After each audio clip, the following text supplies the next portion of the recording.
Value is used to show the lightness or darkness of something. We use value when we add shading to objects in our artwork. A value scale is used to organize values. It shows step by step, one value at a time, from light to dark. A value scale can be short, with just 5 steps, or you can have value scales that are really long that show a whole lot of values. For the next couple of days, we're going to be sticking with 6-step value scales. That means that the value scales we'll be making have 6 boxes for each value scale. For today's assignment, you are going to be completing the first half of this worksheet right here. Now, the worksheet is in Schoology, so if you go there and you have a printer at home and you can actually print this worksheet, that is one option. But if you don't have a working printer at home, you can make your own on any sheet of paper you have or even in your sketchbook. It is not super difficult. Now, if you're making your own, you will need to make your boxes for your value scale. Now, each of the value scales that we'll be making is going to be a 6-step value scale. So each of these is going to have 6 boxes in a row.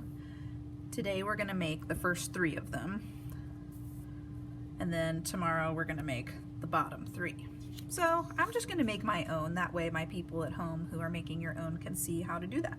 Each value scale needs to be about as long as your hand, so almost as long as a sheet of paper. And I'm going to make a long skinny rectangle. The rectangle that you make should be about an inch tall, or if you don't have a ruler and you can't measure, about 2 fingers tall would be fine.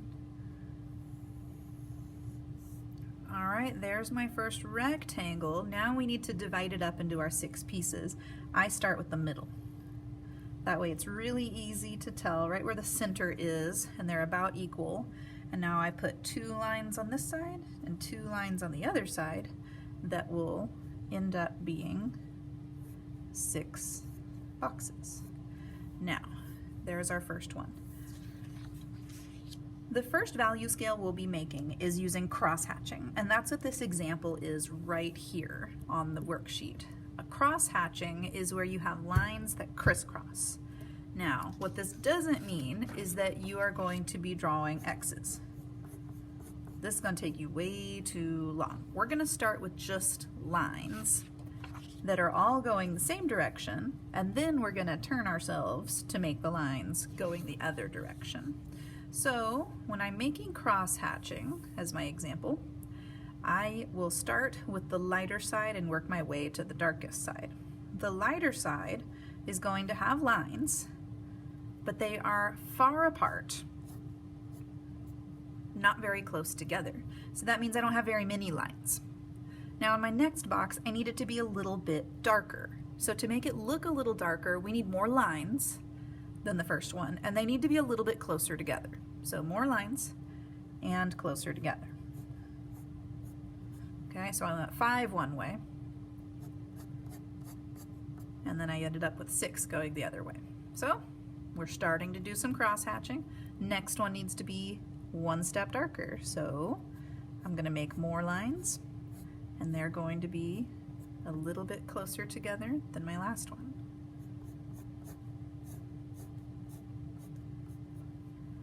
And if you squint your eyes, it kind of looks like it's actually getting darker as it goes across.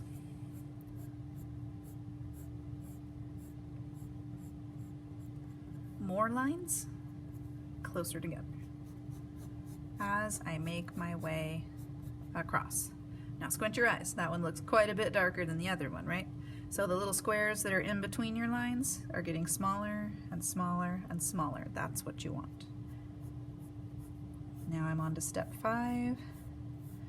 These are really close together.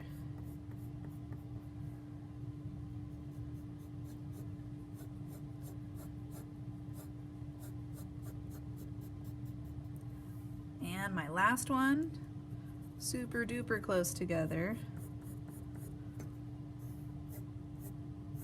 Almost touching.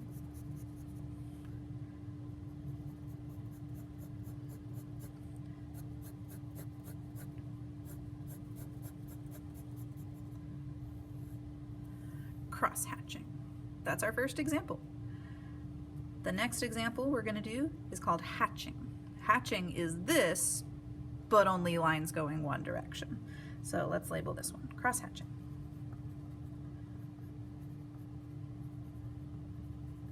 Okay. Making our rectangle about 2 fingers tall.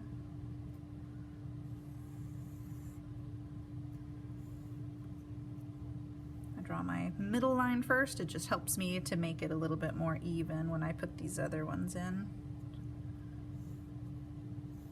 And now we are hatching from light to dark. That means my first one, lines that are not very close together. My next one is going to be lines that are closer together, so that means I need more lines. I started with 1, 2, 3, 4, 5, 6, 7. For this next one, I need to make way more than 7. That was 12. So when you squint your eyes, it looks a little bit darker here. Third step, I need more than 12.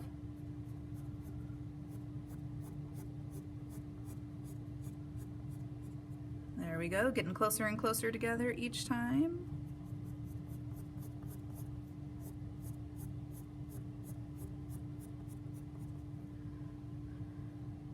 This is my second to last one, so they need to be real close together.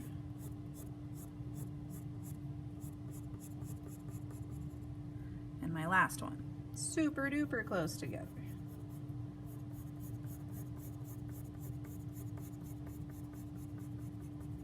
Nice. And when you squint your eyes, it should look like it's going from darkest to lightest. Here's an example of a value scale that I made that I didn't do all that great a job of. You can see that the lines in this box and this box and this box and this box, they're all about the same. We need to see it changing from dark to light. So less lines to more lines. Our last value scale for the day is going to be scribbles. Scribbles are fun. Let's label our hatching. Hatching.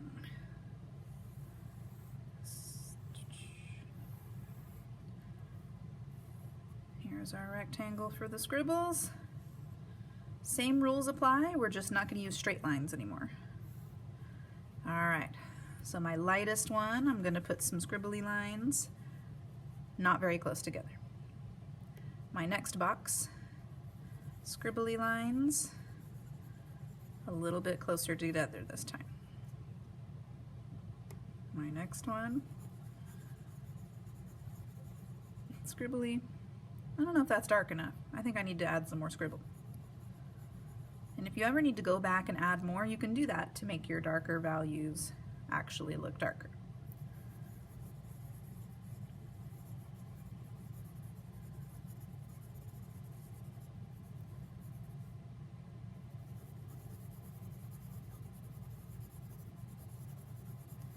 More lines closer together, more scribbling.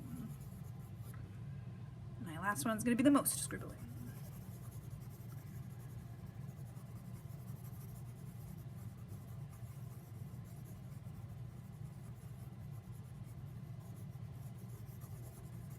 And there we go. Scribbles.